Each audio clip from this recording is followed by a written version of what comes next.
ay naglalakad sa ibabaw ng tubig. Parang ang dali lang nating basahin yung text. Pero think about this.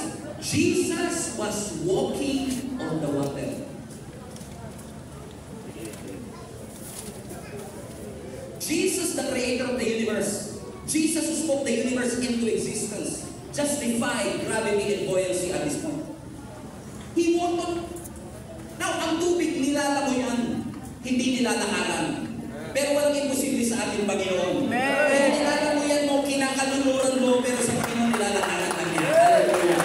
Sabi mo sa katabi mo, makakapagkalulong sa'yo, pero nilalakaran lang ng Panginoon. In the fourth watch of the night, masabi ng scripture now, ang Jewish calendar, meron mo yung mga watch. And yung fourth watch of the night is approximately between 3 a.m. to 6 a.m. And at this point, 3 a.m. to 6 a.m., they were struggling, malapit na sila sa dulo ng kanilang bisig. They're about to quit, they're about to throw in the towel, and in the midst of their frustration, Jesus came. When they need help, Jesus came. When they are crying out to the Lord, Jesus came. This reminds me, mga kapatid, na at the name of Jesus, the moment that you call on His name, anumang oras tutugon ng ating Panginoon. Amen. He is your refuge and your strength. The very present help in times of trouble. That when you call on the name of Jesus, here comes Jesus. Everybody say, here comes Jesus. Here comes Jesus. And look at this. Jesus entered in the most passionate way. He walked on water. Ano sabi ng verse 26? And when the disciples saw Him walking on the sea, they were troubled. Ano sabi nila? Multo! Multo! Which is, I believe, a theological tension. Because isa lang naman si Lord. Dapat mulwan. Pag dalawa, multo. Pag tatlo, multri. Yung joke ko pang matalino, mga 6 o'clock yung mga magigals ko yun. Mamaya, pag nakauwi na po kayo, naghuhugas kayo ng pinggan, bigla nyo sasabihin, yung pala yung joke ni Pastor.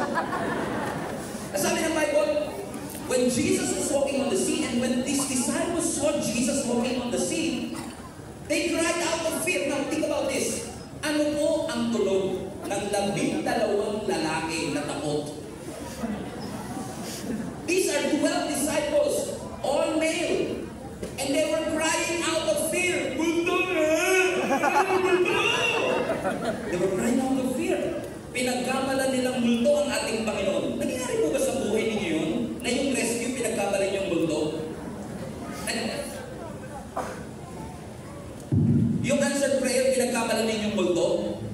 Amen? Na yung miracle, pinagkamalan ninyong multo? Kinatakutan mo yung miracle na pinadala ng Panginoon sa'yo? Sabi mo, Pastor, 32 years old na po ako. Malapit ako, kailan may bibigyan mo ba kayong lalaki para sa akin? Nung dumating, sabi mo, multo! Pero answer prayer ng Panginoon yun. Sabi mo sa akin, magkakalang multo, answer prayer. Sabi mo sa akin, para sa iyo, message natin today.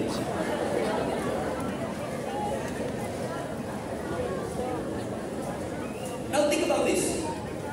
Jesus was with them just a few hours ago. Just a few hours ago, they witnessed one of the biggest miracles of Jesus Christ. Feeding at least 5,000 people. And just few hours later, few hours before, they are admiring the Lord, wow, grabe na, napakabuti mo. And then a few hours later, sabi nila, multo, multo, multo. They were afraid. Everybody say afraid. Afraid. Now think about this. For me, personally, I think that their fear makes sense to me. Alam niyo ba bakit? Because we are reading in this text, pero kung babalik po kayo 6 chapters before this, Matthew chapter 8, makikita po ninyo that the disciples was actually in the middle of the same dilemma. They were also in the middle of the sea, Matthew chapter 8. At ang sabi ng scripture, habang sila ay nasa gitna ng dagat, nakaranas din sila ng bagyo. But this time, Jesus was with them. And Jesus was sleeping. Remember that story? At kung natakot sila na kasama na nila si Jesus sa bangka, how much more now na natatakot sila na hindi nila kasama ang ating Panginoon? Come on, somebody. Amen? And they were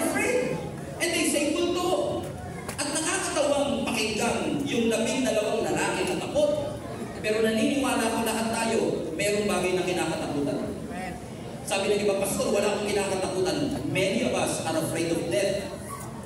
The mother of all fear, I believe, is a fear of death. Kasi kung hindi ka talaga takot sa kamatayan, huwag kang magpa-check up. Come on now. All of us are afraid. At some point, nakakaranas po tayo ng takot, correct? So my question is this. Huwag mo na i-share sa katabi mo. What makes you afraid? Because circumstances will make you afraid. A cancer diagnosis will make you afraid. Pag nag-downsize ang company, it will make you afraid. Pag nakita mo nang naniningil na yung kuryente, it makes you afraid. Pag dumating na yung due date, it will make you afraid. Pag dumating na yung credit card bills, it will make you afraid. So my question is this, what makes you afraid? Because I believe na marami pong Christians nowadays, we're so expert in presenting our faces that we forgot that all of us at some point are being afraid of something. That some of us are smiling on the outside but feared on the inside. Nakangiti lang, pag tinanong mo, kamusta ka na sister? I'm blessed and highly favored. Pero pag tinanong mo, anong ibig sabihin nun? Hindi ko rin po alam. Maganda lang po siyang pakinggan. But all of us are afraid. Yung katabi mo, pangiti-ngiti lang, pero takot na yan. Yung katabi mo, pangiti-ngiti lang, pa-preach pa, pero marami yung kinakatakutan. What makes you afraid? Because at this point, ang mga disciples natakot sa ating Panginoon because they saw Jesus at napagkamalan nila ng multo. Earthquake will make you afraid. Sulat mula sa attorney will make you afraid. And I believe that fear and faith are two opposites that are really powerful. Pero ang takot, it focuses on the unknown. Ang takot, it focuses on uncertainty. Ang sinasabi ng takot, what if hindi ko babayaran yung tuition fee ng anak ko? Ang sinasabi ng takot, what if hindi ko babayaran ang aming mga bills? What if hindi makatapos sa pag-aaral ng aking mga anak? What if iwan ako ng asawa ko? But that what if is a statement of fear. That's not a statement of faith. Ang statement of faith is this. Hindi mo sasabihin what if. Sasabihin mo, even if iwanan ako ng asawa ko, I will still choose to praise the Lord. Even if palumi ang negosyo, I will still choose to praise the Lord. Even if magkasakit kami, I will still praise the Lord. Because sabi ng scripture, give thanks to the Lord in every circumstance. Everybody say, give thanks! Give thanks! Hallelujah. And they are all afraid.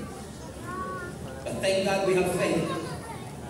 Natatakot man tayo, pero meron tayong pananampalataya. Tingnan mo ang katabi mo, may pananampalataya mo siya sa Panginoon. Pang takot, no?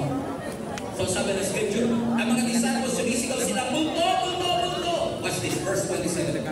Are you still with me? Yes. Sabi ng verse 27, but immediately, love this part. Immediately, Jesus spoke to them, and He said to them, be of good cheer! It is I. Don't be afraid. In the midst of their fear, tapos may salita immediately. Now, I know si Lord may mga miracle na 7 years mo nang pinagpipray, hindi pa tumarating. Nananalangin ka ng anak, hindi pa rin binibigay ng Panginoon. Matagal ka na nagpipray ng promotion hanggang ngayon, nag-promote pa yung wala namang ginagawa sa opisina. Ano na? Alam ko may mga miracle at breakthrough na parang ang tagal ibigay. But I also believe in a God of immediately and suddenly. That immediately you will have that promotion. Immediately you will have that first son, first child. Why? Because our God is God of immediately. And in the midst of their fear, immediately, He said, hey, be of good cheer. It is I, the eye of the storm. Don't be afraid. Now, the Greek word for that, it is I, is actually the Greek word for ego aiming. Nang ibig sabihin is, I am. The same word translated in Hebrew na ginamit ng Lord kay Moses nung tinawag siya sa burning bush. Remember that? Nasabi ni Moses, kapag tinanong po ako kung sino nagsugo sa akin, anong pangalan ko sasabihin ko? Sabihin ko sa kanya, I am. That I ego aiming, I am that I am. Alam niyo po yung salitang I am? It's actually like a blank check. Anong kailangan mo sa Diyos?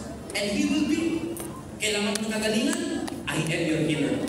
Kailangan mo ng kalayaan, I am your deliverance. Kailangan mo ng provision, I am your provider. As sabi ng Lord, be of good cheer. It is I. What do you need? Do you need deliverance? It is I. Don't be afraid. Exactly what Jesus did. On the night of his arrest, as sabi ni Jesus Christ sa mga disciples, John chapter 14, in this world, you will experience many troubles. Sabi ko, Lord, sana man lang binawasan mo, Lord, kahit isang trouble lang. Pero many trouble pa. Sino sa inyo nakakaranas ng many trouble?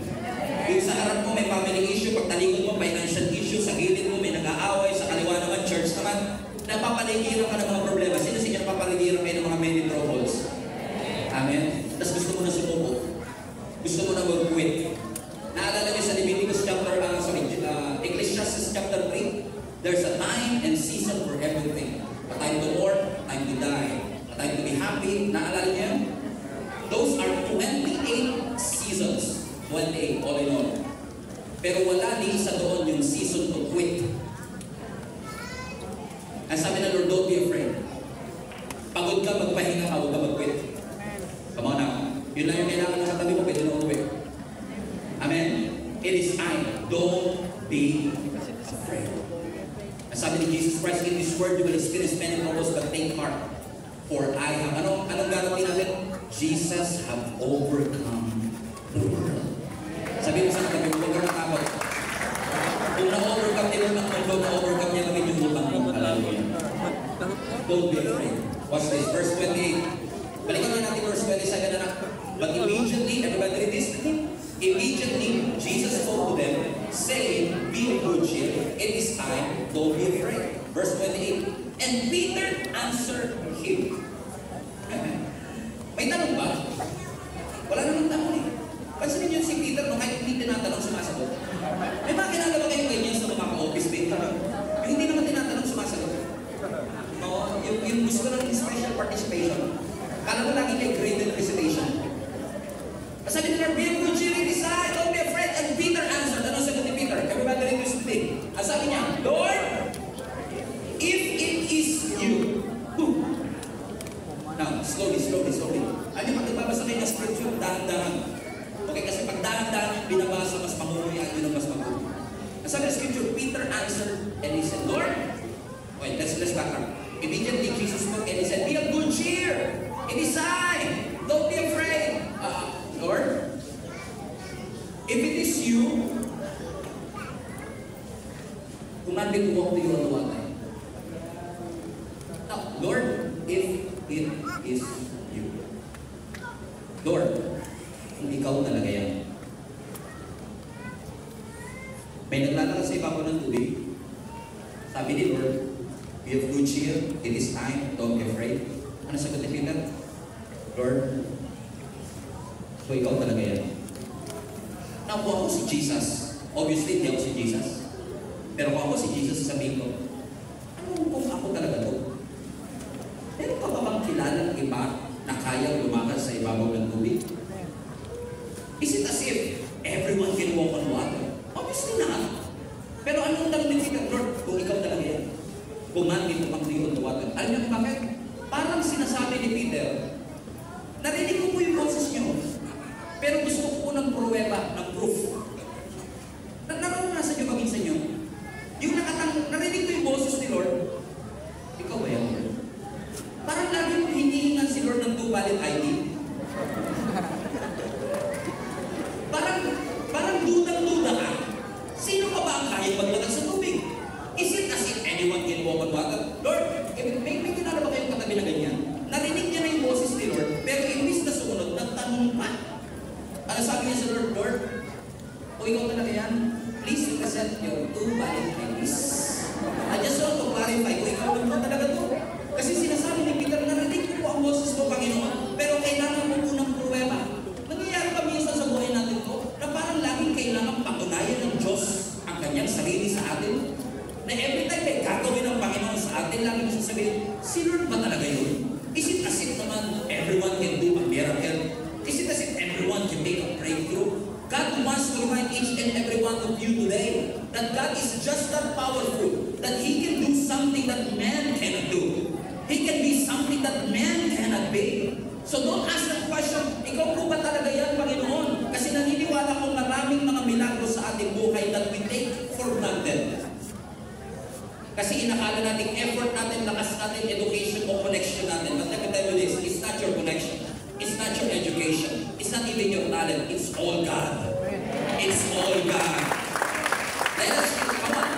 Let us learn to appreciate all the great things that God has done in your life. Yung healing na nangyari sa magulang mo, hindi yung doktor, Diyos yun. It's God. Yung nga na minsan nilalagpas-lagpasan natin ang maraming mga breakthrough sa ating buhay and we cannot tend to appreciate it. But I'm here to remind all of you, God is so powerful that you have a lot of answered prayers. You have a lot of miracles every single day. Dahil kasama mo lagi ang Panginoon. Let us appreciate all that miracle when we raise our hand. Let us appreciate. Na-appreciate nyo ba yung katabi nyo?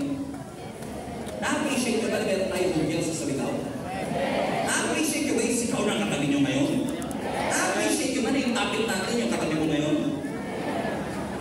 Kasi minsan din natin na-appreciate pero dinadaan-daanan lang natin ang mga milagro sa ating buhay. Sino sa inyo may tanong sa inyo? Ilan po ang binduhan ninyo sa bahay? Isa lang talaga siya kayo kasi po kayo mabuti. Ilan po ang binduhan ninyo sa bahay?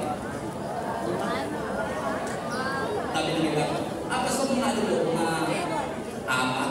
May isang pintuan sa harap ng bahay, isang pintuan sa likod ng bahay papuntang swimming pool, sana all. Isang pintuan papuntang CR, isang pintuan papuntang kwarto, at least apat. Tama? But I guarantee you, sigurado ko, marami sa inyo, hindi nyo nabilang yung pintuan ng cabinet. Yung pintuan ng refrigerator. Sa refrigerator kayo kumukuha ng pagkain. Sa cabinet kayo kumukuha ng damit.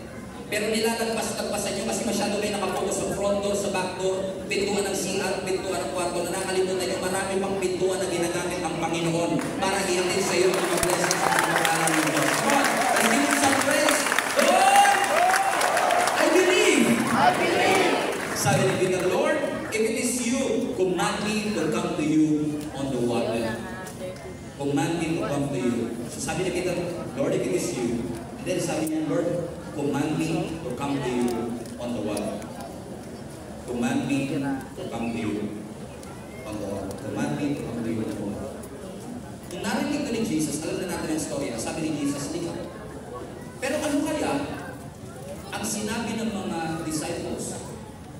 Nung narinig nila yung sinabi ni Peter, Lord, kung talaga ikaw yan, utusan mo rin mo kung lumakas sa ibabaw ng tubig.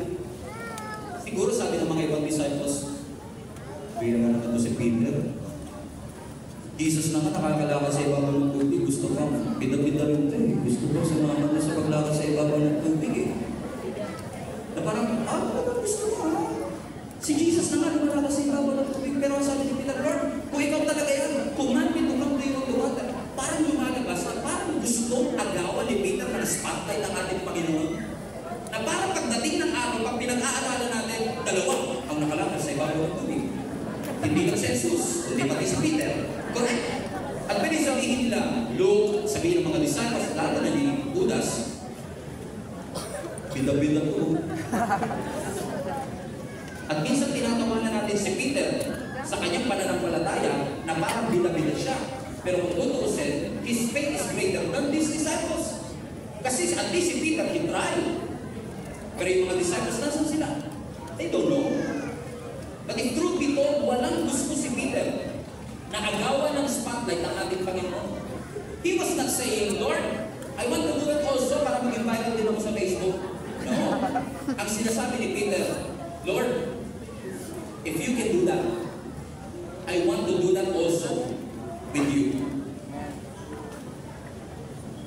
We are troubling here. We are suffering here. And there's no place I would rather be than be with your presence.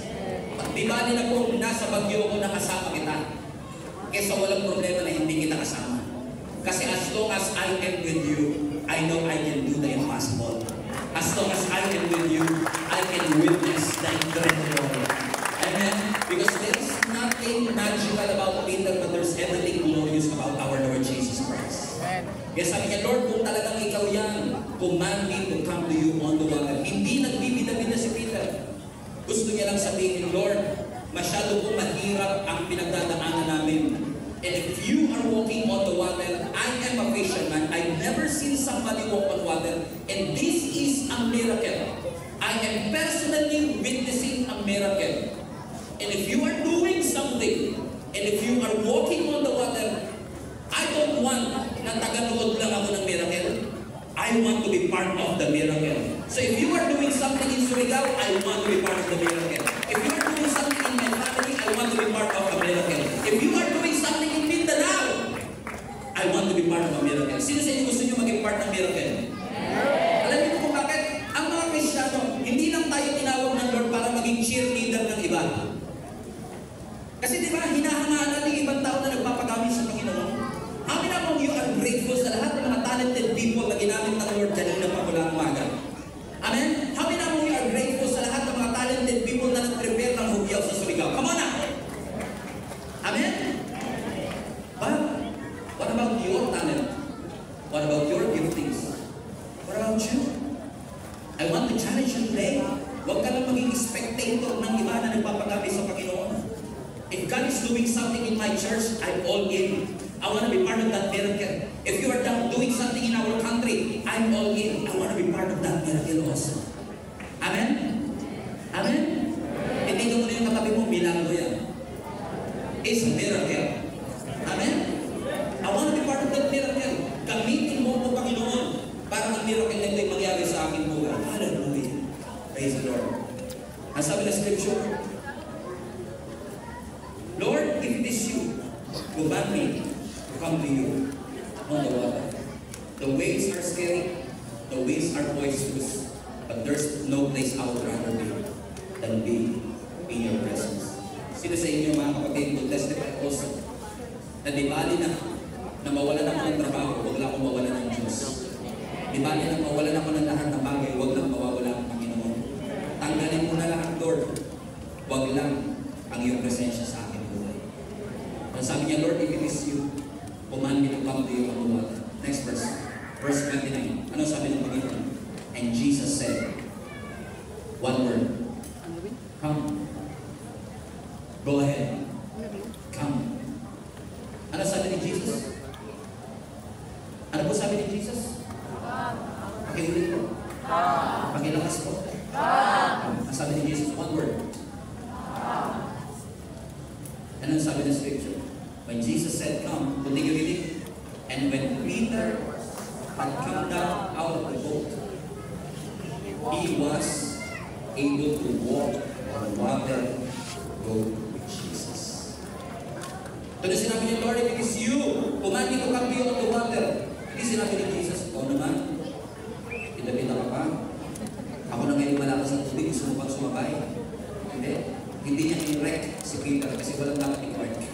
His heart was pure. Pero nasabi ni Jesus, come. Nasabi ng scripture, Peter went out of the boat and he walked on water to go to Jesus. Now, buti na lang, hindi ako si Peter. Kasi kung ako si Peter, malamang bulto na ako ngayon. Kung ako si Peter, nung sinabi ko, Lord, if it is you, command me to come to you on the water. Sabi ni Jesus, come. Lord. Guys. Wait, Lord, wait. Bago po ako magbangon, pwede po kang magsulat kayo ng promissory note na kapag lumubog po ako, sasagitin niyo ako. Because many of us, bago sumunod, gusto ng insurance at assurance. Amen. May kilala ba kayo ganyan? Nakarinig na sa Panginoon. Sabi ni Lord, get out of your comfort zone. Tinatawag ka ng Panginoon to preach the gospel. Tinatawag ka ng Panginoon para maglingkod sa Kanya. But instead of obeying the Lord, we question the Lord. Gusto natin ng assurance and insurance, Lord, bago ako make sure niyo po muna na kapag lumabog ako, sasabihin niyo ako. May kilala ba kayo ganyan? Just like Abraham, nung tinawag ni Lord si Abraham, ang sabi ni Lord kay Abraham, leave your country and go to the land that I will show you. Go to the land that I will show you. Go to the land that I will show you. So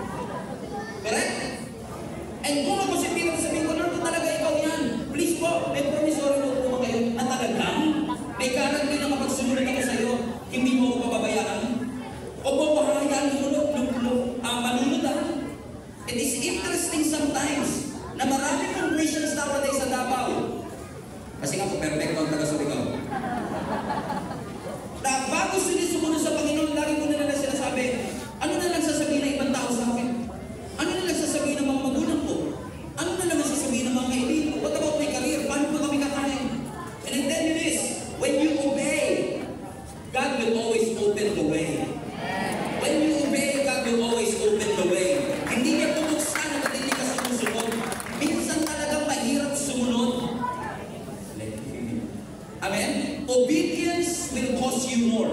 Obedience will cost you something, but disobedience will cost you more. Pag sumunod ka, you will pay the price. Pero pag sumuway ka, you will pay a much greater price. But the question is this, which cost are you willing to pay? Susunod ka o hindi? At sinasabi ko po sa inyo to, hindi ko kayo basta sinisermonan. Sinasabi ko po ito based on my own experience also. Nung sinabihan ako ng Panginoon na iwanan ko yung karir ko, na iwanan ko yung trabaho ko, at ikitan ko lahat ng savings ko, parang hindi sila nang nagsasalita. Parang illogical na gawin ito. But once you follow the Lord, mahihirapan ka, pero hindi ka mamamatay sa hirap.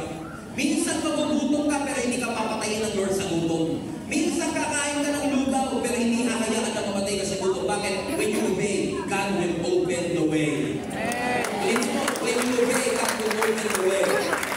Kasi nasabi ko sa lahat ng mga young leaders out here, if you are listening right now, God wants to assure you kapag sumunod ka, lahat ng bagay na sinabi ng Panginoon sa iyo, it will come to pass. Sometimes it will take a moment. Sometimes it will take years. But when you obey, God will surely open the way for you. Amen? Sabi mo sa katabi mo, sumunod ka na. Kamalakas na natin, sumunod ka na. Sabi mo, iwanan mo na yan. Sumunod ka na sa Panginoon. Obedience matters when you obey the Lord. Kasi tayo minsan gusto natin sumunod muna, intindigin muna bago sumunod sa Kanya. Kay Lord palita, sumunod ka na muna at maiintindihan mo. Sabi nga ni Lord, you cannot understand it right now, but soon you will. May mga examination po talaga si Lord na mahirap intindihin at first. Kasi ang mga teacher, lesson muna bago exam. Pero si Lord, exam muna bago lesson. Minsan idadaan ka muna ni Lord sa mga challenges, sa mga pagsubok, and then paglingon mo, sasabihin mo, kaya pala inalaw ng Lord na mawala siya. Kaya pala sinara ng Panginoon ang pintuan. Minsan mo kasi tayo, yung pinapahiwanan ni Lord, dinadala natin. Tapos yung pinapadala ni Lord, iniiwanan natin.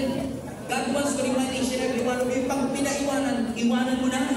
Pag pinapadala, dalhin mo. Pag nakasara ang pintuan, huwag ka nang kumato. Pero kapag nakabukas, pumasok ka na agad. Kasi may ginagawa ang ating Panginoon. Amen. Ay, pinatabi mo, parang siya topic natin today. Everybody say, obey. And God will open the way. The purpose of the test is to reveal who God is in your life. The purpose of this is to reveal who God is in our lives. And kung magtatapos po ko dito ng message, this will be a good preaching also. Pwede ko sabihin sa inyo, just like Peter, let us get out of our comfort zone. Let us get out of our boat and obey the Lord. Those are great preachings. And for many years, when I was preaching this message, I preached that way. Maging katulad kayo ni Peter.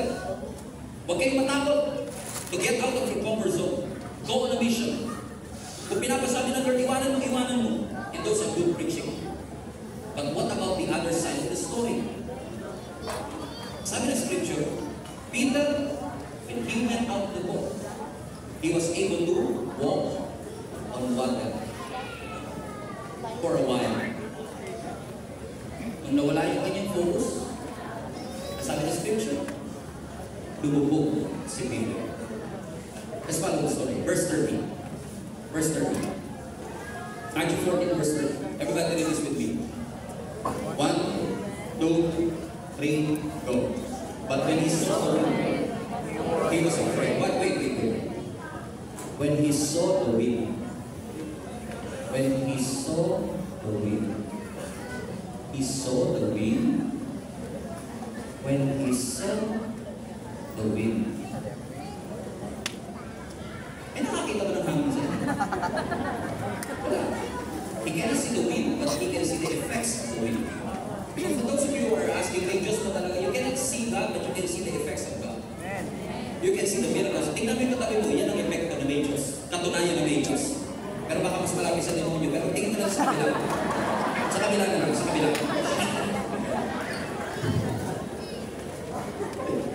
Everybody read this again. Verse 13. When he saw the wind, he was afraid.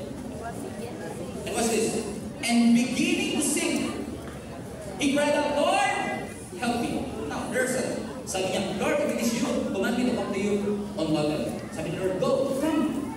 He went out of his boat, and he began to walk on water to go to Jesus. And he was able to walk on water for a while. But when he saw the wind, he was afraid. Ano sabi ng Bible? Verse 13. And beginning to sink. Beginning to sink. Hindi ko alam ha, marunong ako lumangoy, pero pag ako lumubog, walang beginning yun. Pag lumubog ka, diretso agad yun. Meron kasi yung nagsisimula pa lang yung paglubog. Di ba tayo pag lumubog? Secret na kasi sabi, he began to sing, sabi, Lord, save me! Eh kung ako yun, Lord, save me! Wala nang save me. But what's this? Sabi na scripture, God is so merciful and gracious to him. Na nung lumubog siya, nakatawag pa siya sa Panginoon. Nangyayari ba ito sa mundo na akala mo hindi ka makakasurvive sa pandemic? Unti-unting lumubog yung iyong business. Unti-unting nalugi, unti-unting nawala. 25 years ka na sa kumpanya, ikaw pa yung tinanggal. Pero gracious ang Panginoon, nakatawag ka pa, Lord, help me. Lord, save me. At ngayon nasabi mo, salamat sa Lord, lumubog ako pero hindi ako nalulog.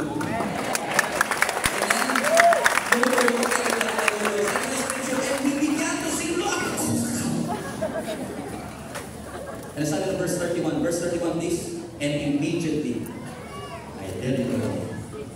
Jesus what? Stretched out his hand and caught him and said to him, Stephen, oh you little faith, mercy, oh you little faith. When he was drowning and is calling on the Lord, Lord, save me! Immediately. Sino sa inyo makakapag-testify, ganyan-ganyan ang ginawa ng Lord sa'yo? Sabi ng iba, yung too addict para magbago pero niligtas ka ng Panginoon. Ang sabi ng iba, yung too shy para maging pastor pero ni-rescue ka ng Panginoon. Sinabi ng ibang tao, yung too young to serve pero naglilingkod ka sa Panginoon. Sabi ng iba, yung too old para maglingkod pa pero nagpatuloy ka sa ating Panginoon. Why? Because the hand of God is always there immediately when you call on His name. Hallelujah. Sino sa inyo makakapag-testify kapag tumawag ka sa Panginoon? Immediately the hand of God is there. Minsan hindi mo makita yung gawa ng Diyos, pero pagkatiwalaan mo ang puso ng Diyos. He loves you so much that He is willing to rescue you. Immediately, Jesus stretched out His hand. Ano sabi niya? Oh, you little faith. And just like Peter, I want to encourage you, get out of your comfort zone. Lulubog ka, pero hindi ka malulubog. Lubog, pero hindi lulubog. Bumagsak, pero hindi wasak. God is just too good na kaya kanyang i-rescue. Pag natapos ako dito, this is already a good preaching, right? Amen? Uuwi ba kayo sa kanya na pagpala kayo ni Lord? But again, this is not the end of the story. This is not the end of the story. And usually, pag nagpe-preach ako noon, tapos na ako dito. Ang ganda ng altar call, tumayo kayo lahat, taas niyo yung mga kamay, isuko niyo ang inyong mga buhay sa Panginoon. Isuko niyo ang preferences niyo sa Panginoon. Sabi mo, Lord, suko na ito, susunod na ito. And those are good preaching. But the story doesn't end there. Kasi, passenger Peter, punta tayo sa exciting part. Kung pumunta si Peter kay Jesus, hindi siya nakarating kay Jesus. At sabi niya, scripture, si Jesus, ni-rescue siya immediately. Question, paano sila bumalik ng bangka? Right? Amen? Kasi matanda sabihin, oh, katulad ni Peter, get out of your comfort zone and God will rescue you. Yes! Pero paano sila bumalik ng bangka? Binuhok na niya si Peter? Magkaakbay ba silang bumalik sa bangka ni Peter? We don't know that. Right? But we don't know what happened after that. Verse 31. Verse 31 is. Verse 32 rather. And when they got into the boat, so, di natin alam kung kinarga, di natin alam kung inakbay, pero alam natin bumalik. Bumalik sila sa bangka. Because the mission is not finished yet. As sabi na scripture, you will make it to the other side. And let me tell you this, when Jesus promised that you will make it to the other side, lulubog ka sa gitna, but you will make it to the other side. Amen. You will make it to the other side. Sometimes the boat will sink, but you will make it. You will make it. Minsan malulugi ang negosyo, but you will make it.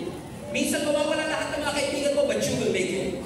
Minsan magkakaroon ng problema sa church, magkakahiwa-hiwalay kayo, but you will make it. Why? May pangako ang Panginoon, you will make it to the other side.